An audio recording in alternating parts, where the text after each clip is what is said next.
O Douglas chegou a casa e tentou abrir a porta. Pôs as chaves dentro do buraco, rodou, rodou e rodou, mas a porta simplesmente não abria. Ele sabia que a irmã mais velha dele, a Eloá de 15 anos, estava em casa. Então ele começou a tocar à campainha e a bater à porta, mas a Eloá não respondia nem abria a porta. Então ele pensou das duas uma, ou ela adormeceu ou então não está em casa. Ele tentou não se preocupar muito e sentou-se à porta do prédio à espera que entretanto chegasse outro familiar que lhe pudesse abrir a porta. Passados momentos, chegou o Everaldo, que é o pai tanto do Douglas como da Eloá. Quando ele viu o filho sentado à porta do prédio, estranhou e perguntou-lhe o que é que ele estava ali a fazer. E o Douglas respondeu-lhe: A Eloá sumiu. E o Everaldo ficou extremamente confuso. Sumiu como assim? Ele próprio tentou abrir a porta do apartamento, mas também sem sucesso. O silêncio do lado de dentro do apartamento chegava a ser meio perturbador, mas eventualmente ele foi quebrado por a voz de um homem. A voz estava ligeiramente diferente, o homem estava claramente perturbado e chateado, mas tanto o Douglas como o Everaldo reconheceram.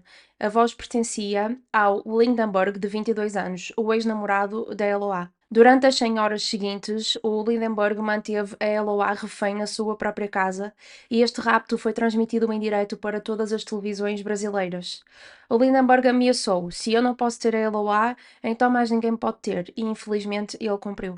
Este é o caso da Eloá, o caso de uma menina de 15 anos que infelizmente morreu nas mãos de um homem de 22 anos que não soube lidar com rejeição.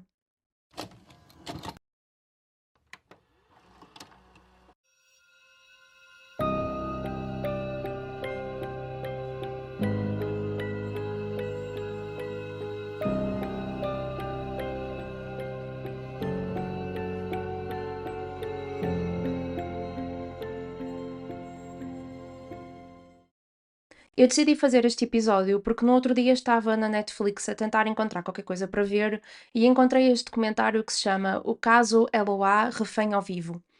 E, e eu fiquei mais perturbada do que o que estava à espera quando comecei a ver o documentário. E eu achei que, apesar do caso se ter passado em 2008, ele ainda é infelizmente bastante atual, que é a situação de um homem não saber ser rejeitado. Por o episódio de hoje cobrir então assuntos como violência doméstica e depois, eventualmente, o femicídio, eu vou deixar dois links na descrição. O primeiro link será para quem quiser fazer doações à APAV, a Associação Portuguesa de Apoio à Vítima, e o segundo link será com os contactos desta associação, para se alguém que esteja a ver começar a sentir que se calhar a experiência dela é parecida com a experiência da LOA no seu relacionamento com o Lindenberg. Lembrem-se sempre que é possível sair de uma certa situação, é sempre possível pedir ajuda, nunca é tarde demais. Tendo em conta isto, então, vamos avançar para o episódio de hoje. A Eloá Cristina Pimentel nasceu em São Paulo, no Brasil, em 1993. Ela morava com os seus pais, o Everaldo e a Ana Cristina, e também com um irmão mais novo chamado Douglas. Ela tinha ainda um irmão mais velho chamado Rockinson, que na altura já namorava com a família. Mas então a Eloá, os pais e o irmão mais novo, o Douglas, moravam em Santo André, que fica na zona metropolitana de São Paulo, no Brasil. Quando tinha apenas 12 anos, a Eloá começou a namorar com um homem de 19 anos chamado Lindenberg Alves. Esta diferença de idades é realmente muito chocante. Ela tinha 12 anos e ele tinha 19. Eu não percebo o que é que vai na cabeça de um homem de 19 anos para sentir atração por uma miúda de 12. Ela entrou na puberdade ou naquele ano ou no ano a seguir, por isso eu não compreendo mesmo qual terá sido o fascínio do Lindenberg pela Eloá. Mas a verdade é que na altura, legalmente falando, isto era aceite. Só em 2009 é que o Brasil fez com que fosse ilegal ter relacionamentos com crianças menores de 14 anos. Nesta altura, quando eles começaram a namorar, era considerado que ela com 12 anos conseguia dar consentimento para eles terem relações. O que, não é, moralmente, acho que ninguém consegue dizer que isto seria correto, mas pelo menos na altura legalmente não havia problema. Quando eles começaram a namorar, a Eloá deixou uma entrada no diário que dizia o seguinte: acontecimentos marcantes. O dia em que o Lindenberg pediu para namorar comigo, um dia em que falou que eu sou a mulher da vida dele e que quer casar comigo. Eu amo como nunca pensei que eu fosse amar alguém na vida. Este namoro, se é o nome que se pode dar, teve a duração de mais ou menos 2 anos e 7 meses. Mas devido à diferença de idades e à diferença de poderes na dinâmica entre estes dois, eu acho que não é de estranhar eu dizer-vos que era um relacionamento tóxico. Era um relacionamento onde o Lindenberg era muito possessivo, muito ciumento e muito controlador. A Eloá era uma miúda, não era necessariamente extrovertida, porque ela não era assim super extrovertida, mas ela gostava de formar amizades, quer fosse com rapazes, quer fosse com raparigas. Ela tinha aquele grupo de amigos com quem ela gostava de se dar e gostava de ir sair, gostava de ir passear. E a partir do momento que ela começou a namorar com o Lindenberg, ela começou a responder a algumas amigas, por exemplo, aquele clássico: eu não posso ir porque o meu namorado não me deixa. Sempre que eles os dois terminavam ao longo destes 2 anos e 7 meses, era a maior parte das vezes uma decisão do Lindenberg, lá está, por causa desta atitude controladora de ser ele a conseguir tomar as decisões todas, e depois era a Eloá que tomava o papel de ir atrás dele, de lhe pedir para eles se reconciliarem, de pedir para eles fazerem as pazes e de voltar a tudo como estava. Só que a última vez que eles terminaram, em 2018, a Eloá já tinha 15 anos, o Lindenberg tinha 22 anos, e então talvez por ela ter um bocadinho mais de maturidade, se calhar já ser exposta a outro tipo de relacionamentos, a ver as amigas e tudo mais, ela percebeu que aquilo não era bem o que ela queria. Ela se calhar começou a perceber-se que aquilo era tóxico. E então desta última vez que ele terminou com ela não foi atrás dele. Ela manteve a sua distância e aceitou perfeitamente, tranquilamente, o facto de eles terem terminado. Ora, esta atitude por parte da Eloá de tomar controle da situação deixou o Lindenberg perturbado, porque sendo que ele era muito controlador, sendo que era ele que gostava de dominar a situação, ele não gostou do facto da Eloá não ter vindo atrás dele. Mas ele não estava à espera também que, quando fosse ele a abordá-la para eles se resolverem, ela respondesse que não queria voltar para ele. Então o que é que ele começou a fazer? Ele começou a persegui-la. Ele não a deixava em paz. A Eloá começou, por exemplo, a ter medo de motas, porque Lindenberg deslocava-se para trás e para a frente de mota.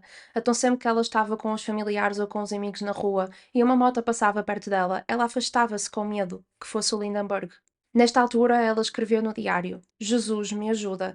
Eu estou passando uma prova que estou quase desistindo. Senhor, resolva isso. Olhe por mim. Perseguir alguém e andar atrás de alguém e a pessoa vê-la à distância já é uma coisa que cria ali muita instabilidade emocional e uma sensação de perigo muito grande para uma miúda de 15 anos. Mas a situação escalou bastante quando uma vez a Eloá, que era a maior parte das vezes levada até à escola pelo pai, houve uma vez que o pai não pôde levá-la por algum motivo e então ela foi de autocarro. Mas o Lindenberg encontrou-a na paragem do autocarro e espancou-a. Por algum motivo, a família não quis reportar o sucedido à polícia. Existem aqui algumas teorias. Uma das teorias é que especula-se que o pai da Eloá, ele próprio já teve alguns problemas com as autoridades e por isso não queria recorrer à polícia. Outra teoria é que a família tinha um bocadinho aquela mentalidade de entre marido e mulher não se mete a colher, apesar de, nesta situação, eles não serem casados e ela ser uma criança e ele um homem. Mas não temos forma de saber qual foi o verdadeiro motivo para eles não terem ido à polícia. No entanto, sabemos que o irmão mais velho da Eloá, o Hawkinson, e também o pai da Eloá, foram os dois ter com o Lindenberg, tipo, confrontado de porque é que ele tinha agredido a Eloá, e ele mentiu-lhes descaradamente. Ele disse-lhes que não lhe tocou com um dedo, o que é mentira, obviamente. A pergunta de será que era possível antecipar estes comportamentos agressivos e, no final do dia, o facto de Lindenberg ser capaz de assassinar a Eloá é uma pergunta que a maior parte das pessoas não concorda.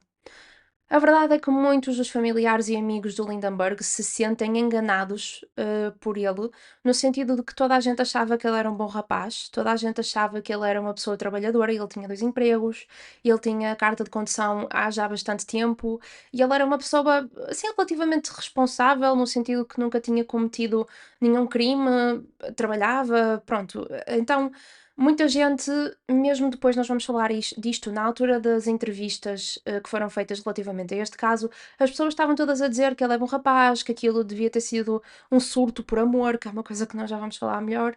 E por favor corrijam-me aqui se eu estiver errada, mas o que eu compreendi é que culturalmente, quando o Lindenberg e a Eloá começaram a namorar e ele tinha 19 anos e ela 12, a diferença de idades não era necessariamente chocante, culturalmente falando. Não era assim tão incomum raparigas mais novas namorarem com rapazes mais velhos, muitas vezes homens. Eu não estou a dizer que era correto, estou só a dizer que era uma situação em que as pessoas não ficavam propriamente a comentar, porque era relativamente comum, nesta altura no Brasil, isto acontecer. O próprio pai e o irmão mais novo da Eloá, o Douglas, gostavam muito do Lindenberg. Aliás, foi o Douglas que apresentou o Lindenberg à Eloá. O Douglas e o Lindenberg eram amigos já há algum tempo, eles jogavam futebol juntos. O Douglas considerava-o como um irmão mais velho e ele tinha uma admiração muito grande por ele e chegou mesmo a considerar o seu melhor amigo. Então, quando o Lindenberg começou a ter mais alguma confiança com o Douglas, começou a perguntar-lhe pela irmã. E quem era a irmã e se ela podia conhecer, então o Douglas eventualmente concordou e apresentou a Eloá ao Lindenberg, e foi a partir daí que eles depois começaram o tal relacionamento. E relativamente ao pai da Eloá, ele próprio, depois de conhecer o Lindenberg, gostou muito dele, considerava-o também um filho antes disto tudo acontecer. Parece-me que a única pessoa da família que não se sentia muito à vontade com o relacionamento era a mãe da Eloá, a Ana Cristina. Ela, na altura, não gostou muito da diferença de idades e, por causa da filha ter apenas 12 anos, ela disse à Eloá e ao Lindenberg que se eles quisessem tipo, estar juntos e namorar, que tinha de ser na casa da família, que não queria que a filha fosse para não sei aonde com o Lindenberg, que ela queria ter aquele controlo deles estarem na casa. Talvez isto aqui fosse já o instinto de mãe, não sei, ter aquela proteção de saber que não ia adiantar de nada proibir uma adolescente de fazer aquilo que ela quisesse, especialmente nesta altura que, como eu referi, não era necessariamente uma ilegalidade, mas ao mesmo tempo ter aquele controlo de supervisionar o máximo possível a situação. No dia 13 de outubro de 2008, era uma segunda-feira, a Eloá teve aulas da parte da manhã e na hora do almoço, quando ela saiu das aulas, ela e mais três colegas foram até casa dela para fazer um trabalho para a escola de geografia. Eles tinham mais ou menos, eram 4 a contar com a Eloá, tinham todos ali à volta de 15 anos. Para além da Eloá estava também a Nayara, que era a sua melhor amiga e tinha um apelido de Barbie por ter o cabelo loiro. Ia também o Iago, que era o namorado da Nayara, e também o Vitor, outro rapaz que era amigo dos outros três. Originalmente era suposto o grupo ir para a casa do Vitor. Só que a Eloá disse que não estava ninguém em casa, que eles estariam mais à vontade, porque estava ali mais ou menos na hora do almoço, ela não se importava de fazer o almoço para toda a gente, então eles acabaram por mudar de planos e ir para a casa da Eloá. Quando o grupo chegou à casa da Eloá, ali entre o meio-dia e a Eloá começou a fazer o almoço para todos na cozinha. Os dois rapazes andavam na sala à volta do computador, tipo a preparar as coisas para depois começarem a fazer o trabalho do grupo, e a Nayara estava no quarto da Eloá, tipo a dar um jeitinho à cama. Quando o grupo entrou na casa, eles não trancaram a porta de entrada, porque não havia assim nenhuma necessidade em particular de o fazer. A zona não era necessariamente segura, mas pronto, eles estavam lá os quatro, não sentiram a necessidade de trancar a porta. Mas o facto de eles não terem trancado a porta foi o que deu a possibilidade ao Lindenberg de, nem bem a hora depois deles lá chegarem, entrar na casa armado. O que ele não estava à espera é que a Eloá tivesse companhia. Ele estava à espera de a encontrar sozinha e ela estava lá com os três amigos. O Lindenberg sabia que a Nayara e o Iago namoravam, e a percepção que deu aos sobreviventes é que quando ele entrou na casa e viu que para além deste casal estava também a Eloá e o Vitor, que ele ficou possessivo e que ficou ciumento por assumir que a Nayara e o Iago estavam juntos, logo a Eloá e o Vitor também estariam juntos. Quando ele entrou, ele disse qualquer coisa ao grupo, tipo: Epá, vocês estão com azar, estão no sítio errado, à hora errada. Depois ele agrediu os dois rapazes, primeiro o Vítor, depois o Iago, e mandou os quatro sentarem-se na cama para estarem quietos e calados, e que se algum deles tentasse fugir, que ele disparava. O Lindenberg dirigiu-se especificamente à Eloá e disse-lhe que a vida dele tinha acabado por causa dela, disse-lhe, e passo a citar, que ela era uma vadia por causa das companhias e da internet. A Eloá tentou acalmar a situação, a dizer-lhe: tudo bem, vamos voltar, continuo apaixonada por ti, vamos voltar ao nosso relacionamento. Só que Lindenberg percebeu que ela estava a fazer isto apenas para que ninguém saísse da situação magoado. Então ele disse-lhe que agora não acreditava nela, que sabia que ela estava a fazer aquilo agora só porque tinha medo. E ele disse-lhe também que sabia perfeitamente que se ele deixasse alguém ir embora ou que se ele próprio se fosse embora, que ela ia estar com outros rapazes em vez de estar com ele. Umas horas depois disto, dele estar lá dentro, a bater-lhes, a dizer que ela lhe arruinou a vida, a chamá-la vadia, não sei o quê, foi quando o Douglas chegou a casa, tentou abrir a porta, não conseguiu. Depois, passado uns momentos, chegou o pai da Eloá e foi aí que eles ficaram a perceber que dentro do apartamento, para além de Eloá e dos três amigos, estava também o Lindenberg, nesta altura, a fazer deles reféns há mais ou menos 5 horas. O Lindenberg, quando falou para o pai e o irmão da Eloá, disse-lhes para eles não chamarem a polícia, porque se eles chamassem a polícia, ele ia disparar. E o Everaldo e o Douglas tentaram acalmá-lo, a dizer: Não, nós não vamos chamar a polícia, vamos resolver isto entre nós, não sei o quê. Só que mais ou menos ao mesmo tempo, o pai do Vítor estava a começar a ficar preocupado. E relembro que o Vítor era um dos rapazes que estava dentro da casa. E ele sabia que ele tinha ido para a casa da colega, da LOA, para fazer um trabalho, mas ele estava a achar estranho o filho não dizer nada, não vir para casa, e então ele chamou a polícia e pediu para a polícia ir até a casa da LOA tentar perceber o que é que se estava a passar. Quando a polícia chegou lá no carro de patrulha, o Lindenberg viu as luzes e as sirenes pela janela do apartamento e isto deixou-o perturbado. Neste ponto, o Lindenberg, dentro do apartamento, estava a falar com o Douglas e com o Everaldo fora do apartamento por telemóvel. E quando a polícia chegou, o pai e o irmão da Eloa foram ter com a polícia a pedir para, por favor, eles não avançarem, não subirem as escadas, porque explicaram a situação. Ele está lá dentro, disse que ia disparar, não sei o quê. E eles passaram o telemóvel à polícia para que pudessem ser eles a conversar com o Lindenberg. O comportamento do Lindenberg ao longo destas chamadas é muito diversificado. Ele tanto depressa tem a capacidade de estar a falar com a polícia como se fossem amigos de longa data, como de repente dá-lhe assim uns 5 minutos e começa a ser extremamente agressivo e a ameaçar tudo e todos. Por exemplo, nesta chamada, ele começa a dizer que está a agredir a namorada, a referir-se à Eloá, a dizer: Estou aqui a agredir a minha namorada. E ouve-se a Eloá de fundo a dizer: Eu não sou tua namorada. E depois ouve-se um estrondo e a Eloá a chorar. Ou seja, o Lindenberg bateu à Eloá. A primeira pergunta, obviamente, que a polícia lhe fez no contexto de tudo que estava a acontecer era: afinal, qual é o teu propósito? O que é que tu queres ao estar aí? O que é que tu esperas que resulte desta situação? E o Lindenberg respondeu que o que ele queria era matar a Eloá e depois tirar a sua própria vida. A polícia tentou dissuadi-lo a dizer: Tu, tecnicamente, até este momento ainda não fizeste nada. Se tu saís daí com as mãos no ar, vai correr tudo bem para ti, vai correr tudo bem para toda a gente. Mas não adiantou. O Lindenberg estava com demasiado ódio dentro da cabeça dele, do coração dele, e continuou a fazer as ameaças, continuou a dizer que ia matar as pessoas lá dentro, que ia tirar a sua própria vida, continuou dentro tudo do mesmo registro. Cria-se então aqui a necessidade de chamar o GAT, que é o Grupo de Ações Táticas e Especiais. É o grupo no Brasil que está responsável por lidar com estas situações em que há reféns.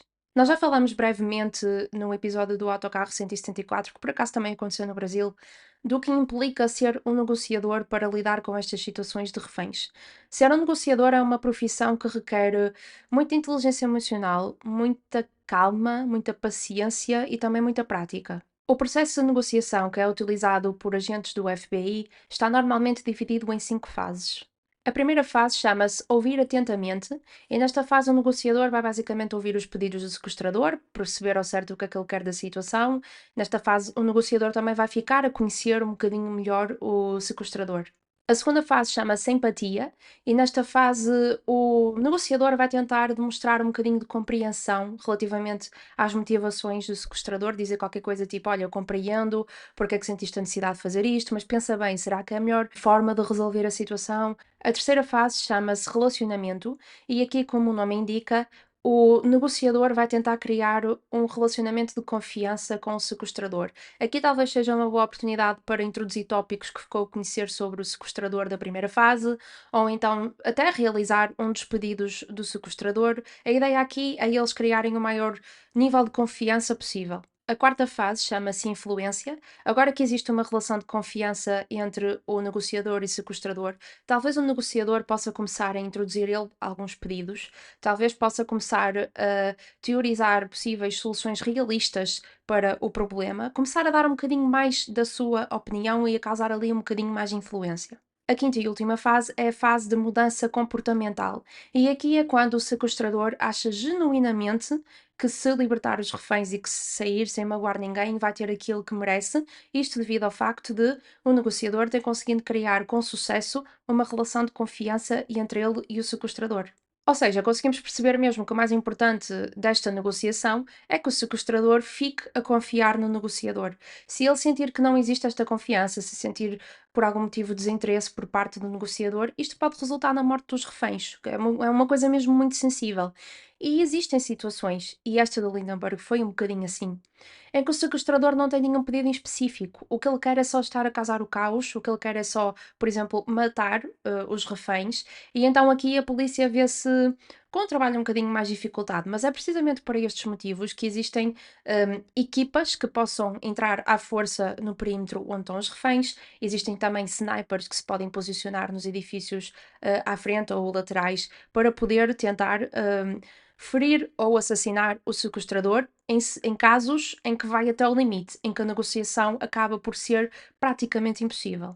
Uma das coisas que o Lindenberg pediu à polícia nestas primeiras horas, como parte da negociação, foi para falar com a Ana Cristina, que relembro que é a mãe da Eloá, e ele disse especificamente ao negociador que se tivesse a oportunidade para falar com ela, que então libertaria os reféns. Então a polícia chamou a Ana Cristina até à cena e ela falou ao telefone com o Lindenberg. Ela pediu-lhe para ele libertar toda a gente, a filha dela e os amigos, mas o Lindenberg respondeu-lhe que se ele não pudesse ter a Eloá, que então mais ninguém podia. E depois desta chamada terminar, a polícia disse-lhe: Ok, já falaste com a Ana Cristina, agora vais cumprir a tua parte do negócio e vais libertar os reféns.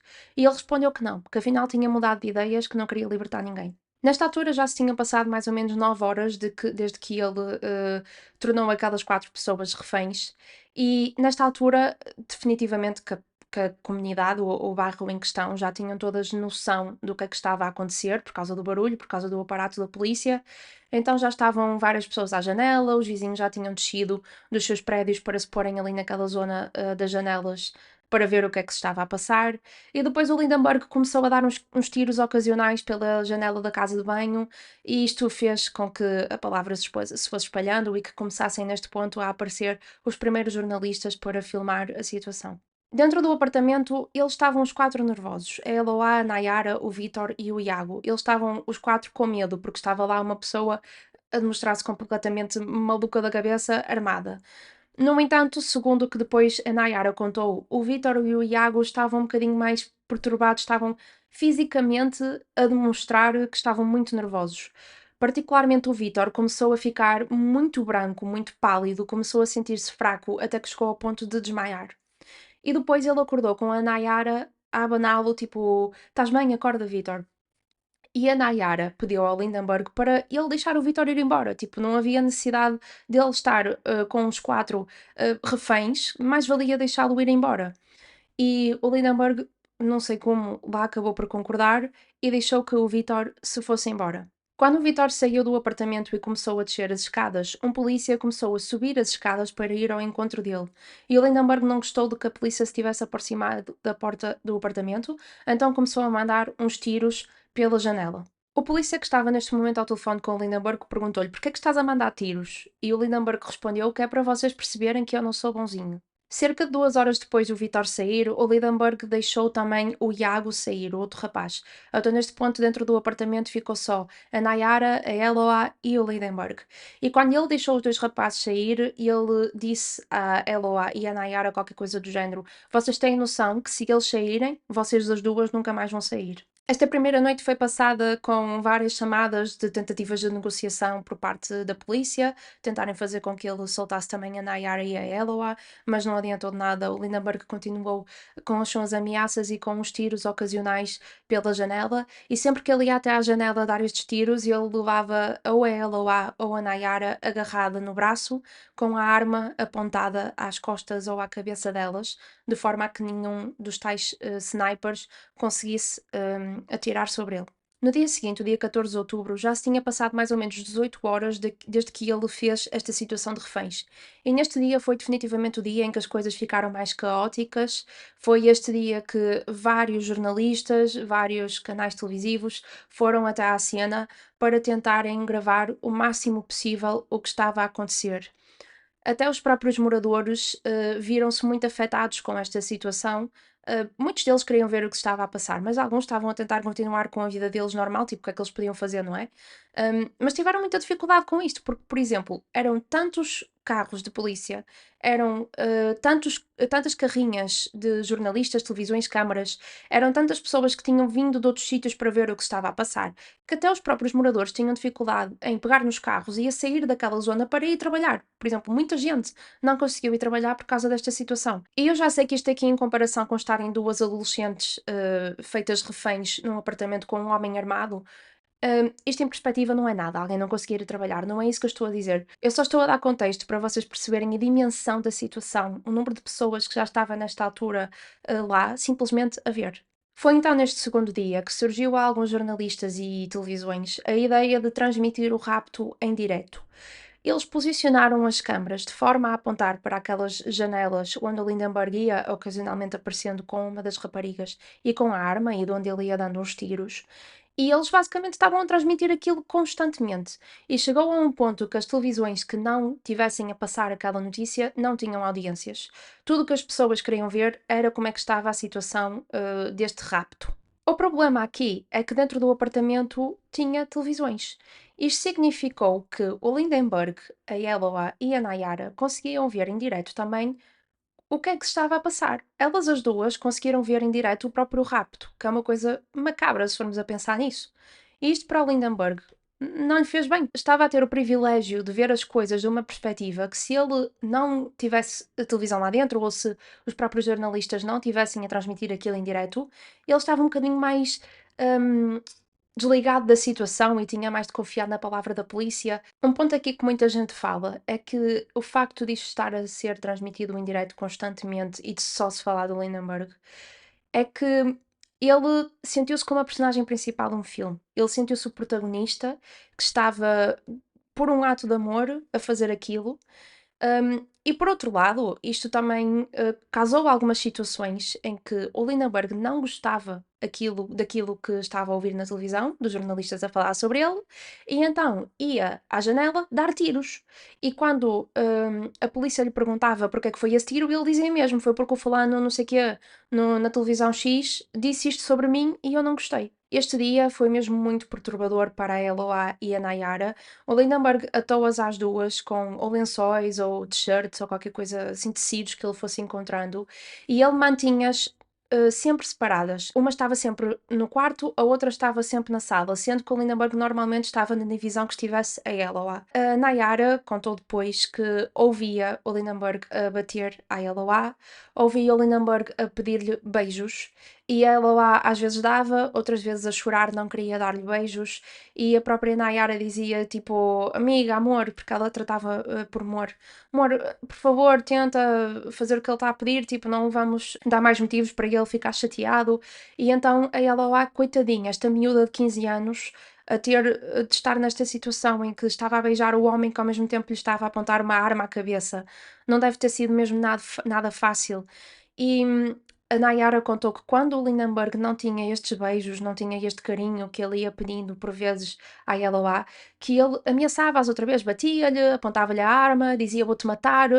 Imaginem estes momentos de tensão para estas duas miúdas de 15 anos. Devem ter sido momentos horríveis. A Nayara contou também que, tanto quanto ela se apercebeu, o Lindenberg não abusou sexualmente a Eloá com penetração ou o que seja. Que o que ele pedia era o tal carinho, abraços e beijos. O Lindenberg também estava sempre a perguntar à Eloá quem é que era a pessoa responsável por ela desta vez não querer voltar para ele. E ele dizia tipo, é Barbie, não é? E relembro que Barbie era o nome que eles davam à Nayara por ela ter o cabelo loiro. E quando ela lá respondia, não, não, não, e ele perguntava, então quem foi? Foi a professora. E a professora é a mãe da Nayara. A mãe da Nayara e a Nayara eram duas pessoas que definitivamente mostraram a Eloá que o relacionamento que ela tinha com o Lindenberg não era saudável, que era um relacionamento extremamente tóxico. Então elas as duas tiveram um papel importante em fazê-la perceber-se de que aquele relacionamento não era estável e de apoiá-la na decisão que ela teve de não querer voltar. E então Lindenberg só queria basicamente encontrar uma pessoa a quem apontar o dedo, encontrar uma pessoa a quem dizer foste tu o responsável por ela agora não querer estar comigo. Quando se passaram mais ou menos ali 27 horas desde o início do rapto, a polícia e o GAT decidiram mudar de negociador, porque a pessoa que esteve lá desde o início já estava lá há 27 horas, um processo extremamente cansativo. É preciso estar-se muito atento, ser-se muito rápido nas respostas, e no tipo de coisas que se diz para ser negociador, como falámos há bocadinho. Então, eles tiveram de trocar esta pessoa. E na altura, quem ficou a desempenhar o papel de negociador era o chefe, na altura, do GAT. Este negociador veio com uma abordagem um bocadinho mais intensa e ele estava farto da situação não se desenvolver aqui mais ou menos há 30 horas, e então ele pensou que queria vencer o Lindenberg pelo cansaço e ele queria pô-lo em situações extremas, mas que não comprometesse a segurança das duas raparigas, de forma a que ele chegasse àquele ponto de ruptura de eu não aguento mais e de se entregar. E então o que é que ele pensou? Cortar a luz. Nesta altura já estava de noite e ele cortou a luz do apartamento. Isto tinha as suas coisas positivas, que era o facto de agora o Lindenberg não ia conseguir ver nas notícias a própria situação que ele estava a causar, e também, por outro lado, o facto de ser de noite e ele não ter luz ia com certeza destabilizá-lo e contribuir para este fator de cansaço, mas por outro lado, ele deixou de conseguir ser capaz de negociar com a polícia passado um determinado período de tempo. Isto porquê? Até o momento ele estava a falar com um telefone fixo da casa e quando eles apagaram a luz, ele teve de começar a falar por telemóvel e o telemóvel eventualmente iria ficar sem bateria. Quando o Lindenberg utilizou então um telemóvel para falar com a polícia, ele disse-lhes para eles voltarem a ligar a luz. E a polícia começou aqui a parte da negociação. Queres a luz? Então vais ter de fazer alguma coisa por nós. Nós damos-te a luz se tu libertares as reféns. Nesta mesma chamada, o Lindenberg passou o telemóvel à LOA, que teve a oportunidade de falar com a mãe e de lhe dizer qualquer coisa do género: Mãe, confias em mim? Por favor, liguem a luz. Ou seja, o que a LOA deu a entender aqui é que o Lindenberg estava a ficar muito agressivo por não ter a luz e que elas as duas estavam a sentir que não estavam em segurança por causa deste estado alterado dele. Ao fim de 32 horas, o Lindenberg cometeu este tal ato de boa-fé ao libertar a Nayara. E ele disse, no entanto, deixou bem claro à Nayara que ele não a estava a libertar por causa da luz, que ele não estava a libertar porque queria que a polícia voltasse a ligar a luz, mas sim porque durante aquelas 32 horas que eles estiveram lá juntos, o Lindenberg apercebeu-se que a Nayara também não teve pai durante a sua infância, assim como o Lindenberg. E ele foi educado só com a mãe, ele disse que a mãe dele foi a mãe e o pai, e que quando se apercebeu que a Nayara esteve na mesma situação, criou ali empatia com ela, e que a Nayara contou-lhe que nos últimos meses o pai dela estava a fazer o esforço de voltar a entrar na vida dela. E que o Lindenberg achou aquilo muito correto por parte do pai dela e que disse-lhe que o pai ainda ia a tempo de ser pai e que foi por isto que ele a libertou, para ela ter a oportunidade de viver uma vida com o pai. Eu não sei o que é que este homem completamente maluco da cabeça está aqui a tentar falar como se tivesse um pingo de empatia por quem quer que fosse, mas ele disse que foi a motivação para a ter libertado. Na manhã do dia seguinte já se tinha passado 43 horas desde que esta situação começou. A situação fora do apartamento ficou ainda mais complicada, com ainda mais jornalistas, ainda mais câmaras, porque os canais que não estavam lá no dia anterior perceberam-se que o que dava audiências era aquilo, então todos os canais começaram a falar daquilo 24 horas por dia, a transmitir em direto o que se estava a passar. Os jornalistas alugaram apartamentos naquela área para poderem colocar as câmaras de diferentes ângulos, de poderem ir a casa descansar e fazerem turnos uns com os outros para estarem constantemente a cobrir a situação. A polícia ficou um bocado frustrada com os jornalistas nesta altura porque eles estavam a mostrar ângulos que relembro que o Lindenberg conseguia ver dentro do apartamento que não era suposto ele ter capacidade de ver. Por exemplo, eles mostravam polícias que estavam estrategicamente colocados para o caso de ser preciso entrar no apartamento à força. E as câmaras mostravam isto e o Lindenberg dentro do apartamento conseguia ver tudo, o que não faz sentido nenhum. Também, por outro lado, eles começaram a entrevistar familiares e amigos do Lindenberg que estavam constantemente a dar palmadinhos nas costas, a dizer ele é bom rapaz, ele é muito trabalhador, isto deve ter sido um surto por causa do amor, ele nunca fez nada parecido, ele é boa pessoa e eu trabalho com ele e ele nunca chegou atrasado, como se isso tivesse alguma coisa a ver. A opinião de alguns jornalistas é que a polícia estar a dizer que o facto de eles estarem a gravar estava a comprometer a negociação é porque a polícia não estava preparada para a negociação. Ou seja, os jornalistas aqui acham que não são responsáveis por, em parte, isto ter corrido mal. Outra conversa que começou a surgir com o passar das horas nesta altura é que os jornalistas e a própria família da LOA não estava a perceber porque é que a polícia ainda não tinha utilizado a tal equipa de entrada à força ou os snipers.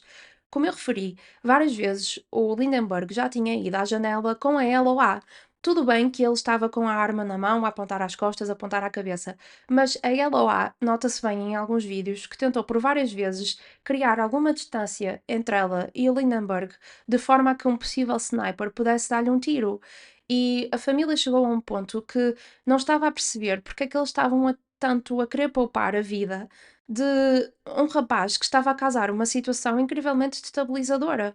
Mas o que muita gente acha também é que foi precisamente por o caso estar a ser transmitido 24 horas por dia, é que a polícia nunca tomou a decisão de assassinar ou de ferir gravemente o Lindenberg, porque a opinião que se estava a formar no público é que ele era bom rapaz, é que ele estava a fazer aquilo por amor, é que ele estava só tão apaixonado que ficou maluco. Então a polícia começou a ter aqui a situação sensível de querer resolver a situação sem magoar o Lindenberg, porque sabiam que isso ia afetar a percepção do público relativamente a eles.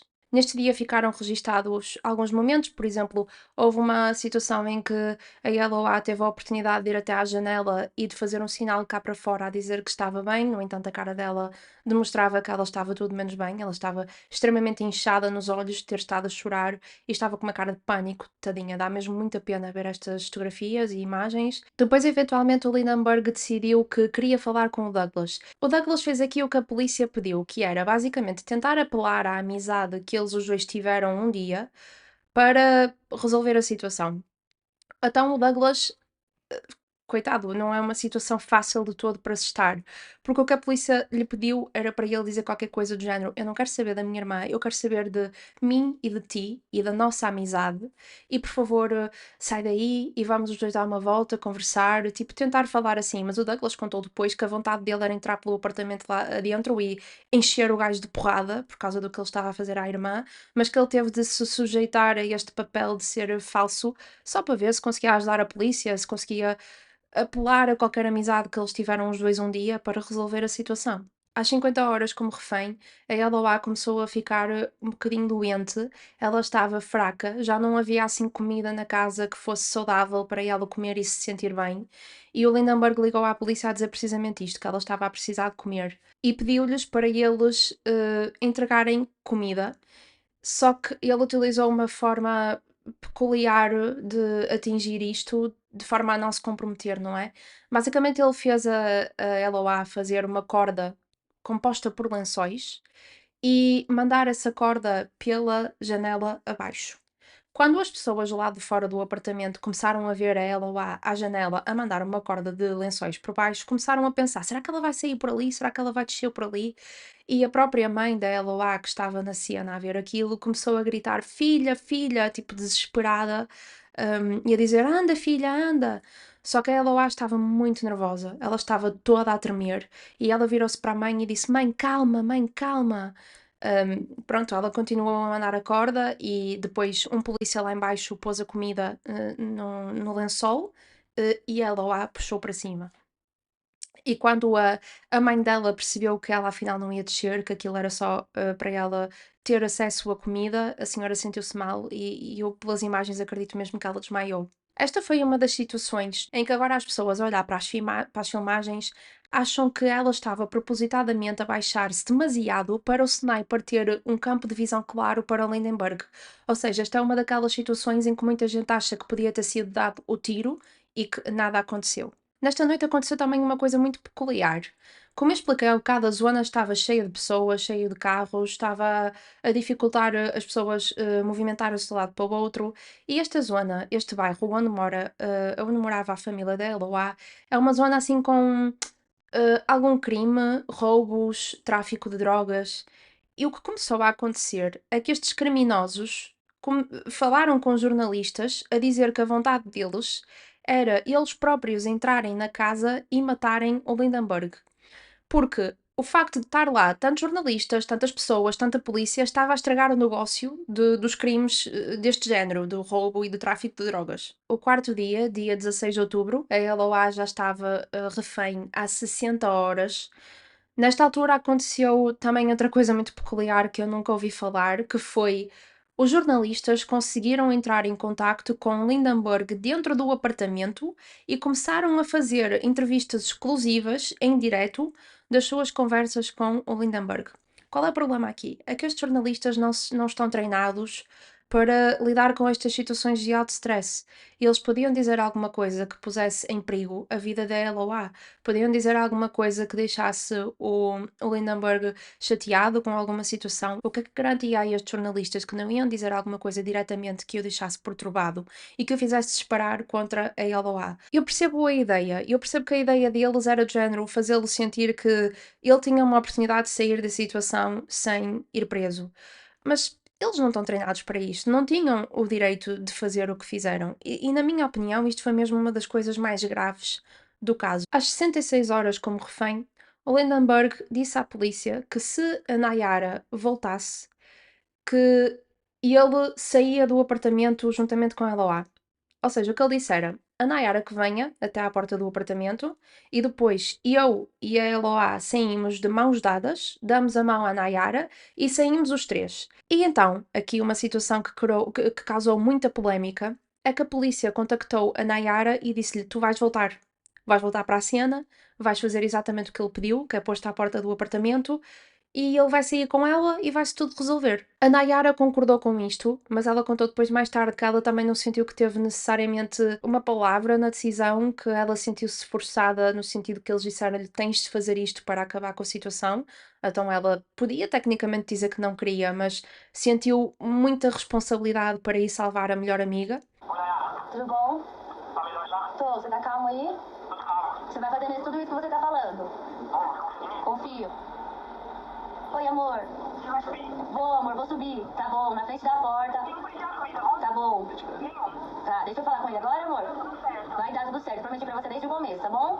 Beijo. O que eles não estavam à espera, e quando digo eles é a polícia, é que quando a Nayara chegou à porta do apartamento e o Lindenberg abriu a porta e estava lá a Yellowa e o Lindenberg, a Yellowa deu a mão à Nayara. Só que o Lindenberg estava com a arma apontada à Yellowa e puxou-a para dentro. E como a Nayara viu a arma e estava a dar a mão à melhor amiga, foi puxada também para dentro do apartamento. Nesta altura, o Gate, que era a agência que estava a lidar com isto tudo, foi muito ridicularizado das pessoas a dizerem o Gate é a primeira agência militar a lidar com uma situação de reféns que passa de ter um refém para dois por vontade própria. Já íamos nas 95 horas desde que esta situação começou e a Nayara, mais ou menos ali desde as 66 horas, então, que estava novamente dentro do apartamento. Mais ou menos nesta altura aconteceu mais uma situação extremamente ridícula, onde basicamente o Lindenberg pôs a camisola de um clube na janela e as pessoas cá fora começaram a torcer pelo clube.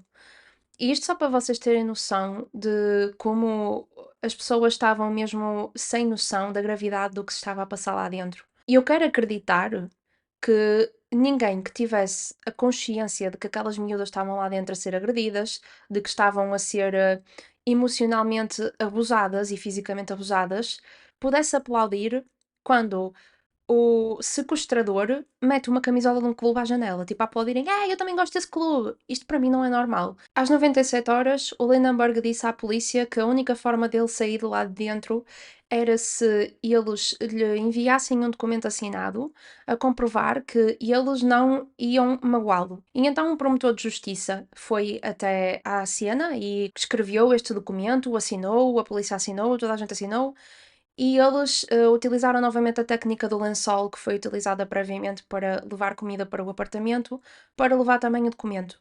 Só que quando o Lindenberg leu o documento lá em cima no apartamento, começou a mandar vir para a polícia a dizer que não percebia nada daquilo que estava lá escrito. Às 100 horas de rapto, o Lindenberg já estava mesmo exausto da situação. A polícia conseguiu compreender isto porque ele começou com um discurso mesmo de quem ia assassinar as duas raparigas e depois tirar a sua própria vida.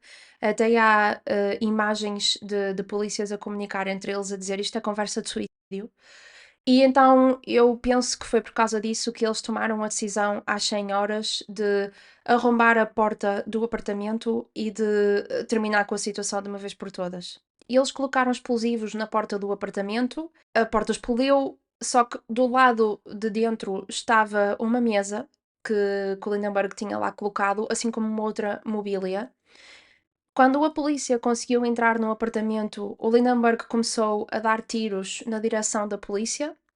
E depois as cenas que existem vistas do lado de fora do apartamento é a Nayara a sair a correr, acompanhada por um polícia, a tapar a boca e ela está a sangrar da cara. Não dá para perceber muito bem ao certo de onde, mas ela está a tapar a cara e vê-se que tem sangue. E depois as pessoas começam a ficar um bocadinho mais preocupadas porque não há sinal da LOA. Então as pessoas começam a dizer: Meu Deus, a LOA, onde é que está a LOA? E depois um polícia sai a carregar a LOA nos braços e ela está tapada com um lençol. Tanto a LOA como a Nayara levaram tiros. A Nayara levou um tiro na cara e a LOA levou um tiro na cabeça e outro na virilha. Elas foram as duas transportadas para o hospital. A Nayara teve, felizmente, uma recuperação relativamente rápida, tendo em conta tudo aquilo que lhe aconteceu. Penso que o trauma dela seja mais psicológico e emocional do que físico. No entanto, a LOA estava em estado muito grave. Ela teve de ser operada de urgência porque a bala estava no cérebro. E mesmo depois da operação, ela teve de ficar em coma induzido. Os médicos avisaram a família que tinham feito tudo o que puderam, mas disseram-lhes, e cito, que agora estava nas mãos de Deus. E infelizmente, ao fim de estar em coma induzido, ao fim de algum tempo, LOA acabou por morrer. Eu acho que só aqui é que as pessoas que estavam a acompanhar o caso de casa e os jornalistas que estavam a filmar aquilo constantemente tiveram noção do quão perigosa estava a situação. Eu acho que aqui todas aquelas pessoas que estavam ali quase num tom de brincadeira a ver a situação, ai, ele é um rapaz e está a fazer isto por amor, eu acho que só aqui é que essas pessoas tiveram noção de que estava uma situação muito perigosa. Existe aqui um grande ponto de conflito de diferentes opiniões, que a pergunta é, será que o Lindenberg deu os tiros às raparigas antes ou depois da polícia ter arrombado a porta? Já foram feitas várias análises aos áudios das câmaras, conseguiram captar as coisas. Já foram entrevistados vários especialistas que trabalham no GAT e que sabem dar a sua opinião profissional e as pessoas discordam muito. Quem analisa os áudios diz que primeiro se houve a explosão, ou seja, não se houve nenhum tiro antes da explosão. Por outro lado, estes especialistas do GAT dizem que a polícia nunca na vida arrombaria a porta sem que tivesse ouvido os tiros, ou seja, o oposto do que o outro lado está a alegar.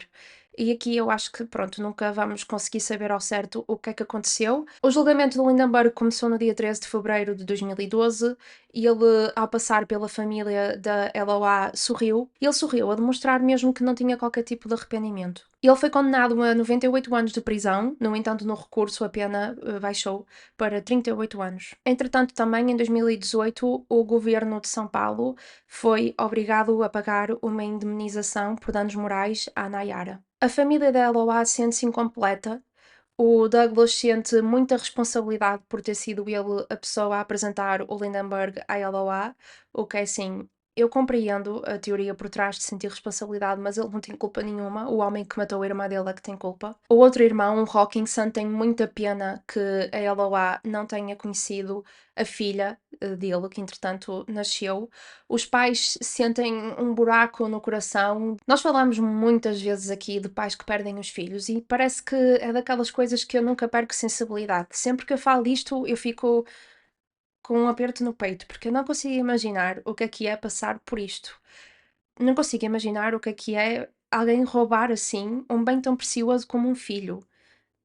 Então é assim, a família ficou completamente destruída porque um homem não soube ouvir ou não. Nós já falámos disto algumas vezes ao longo do episódio, mas infelizmente houve quem caracterizasse isto que o Lindenberg fez como um ato de loucura por causa do amor. Por exemplo, durante o momento em que, antes da Ella morrer e que ele estava no apartamento só com ela, houve um advogado que foi convidado para ir a um canal falar sobre o caso que disse assim: Eu sou muito otimista, né? Eu espero que isto termine assim em Pisa e num casamento entre ele e a namorada apaixonada dele. No Twitter, como resposta a esta frase, algumas pessoas disseram: Em que situação é que a LOA perdoaria e se casaria com alguém que a manteve refém durante 100 horas com uma arma apontada à cabeça dela? Outra pessoa disse: O povo tratando-o como um rapaz novo e apaixonado. Gente, não, criminoso. Atualmente, o Brasil é o quinto país do mundo onde existe mais crime de femicídio, que é o ato de assassinar uma mulher única e exclusivamente por ela ser uma mulher. Até mesmo em Portugal, só este ano, o femicídio num contexto de violência doméstica já tirou a vida a 16 mulheres. Este tipo de crimes, como violência no namoro, violência doméstica, femicídio, têm vindo a aumentar a um ritmo alarmante em Portugal.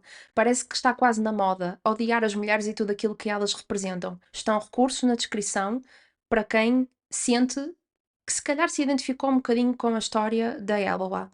Nunca é tarde demais para sair de uma situação deste tipo, quer tenham 15, 20, 25, 100 anos. Como eu disse no início do episódio, este caso afetou-me um bocado mais do que eu estava à espera, porque quando eu percebi a dinâmica deles os dois antes disto tudo acontecer, eu fiquei fogo. Eu acho que quase todas as raparigas conseguem perceber esta dinâmica de passar por um relacionamento onde o rapaz é muito controlador e quer dominar e é muito ciumento e não te deixa vestir certas coisas e não te deixa ter certas amizades. E é aquela coisa que pode acontecer a qualquer uma, e infelizmente é uma experiência bastante comum. E lá está, ninguém está a salvo de encontrar um maluquinho deste género que, quando a mulher começa a impor limites, sente-se no direito de fazer este tipo de coisas, de ser violento ou até mesmo de chegar ao extremo de lhe tirar a vida. Eu espero que o Lindenberg fique na cadeia o maior número de anos possível, espero que ele lá dentro seja muito maltratado e que, quando saia, nunca experiencie um único momento de felicidade e que tenha uma morte onde ele sofra, nem que seja 10% do que a família da Eloá está atualmente a sofrer e do trauma que a Nayara tem atualmente. Relativamente à comunicação social e à polícia, eu sinto que as duas partes erraram. Eu acho que a comunicação social devia ter ouvido os limites estabelecidos pela polícia de forma a que a negociação corresse bem. Por outro lado, eu sinto que a polícia podia ter agido com os snipers que estavam lá colocados mais cedo para tentar fazer com que toda a gente que era inocente saísse de lá com vida, mas não sei, é uma situação muito complicada. Mas digam-me vocês o que é que vocês acham? Acham que a comunicação social teve culpa ou acham que é um direito deles comunicar aquilo que se estava a passar? E relativamente à polícia, acham que eles fizeram bem em tentar negociar até ao momento final, ou acham também que eles deviam ter intervido com força mais cedo? Digam-me a vossa opinião nos comentários, que eu gosto sempre de ver. Este foi então o caso da Eloá. Eu espero que vocês tenham gostado do episódio. Muito obrigada pela companhia e vemos numa próxima.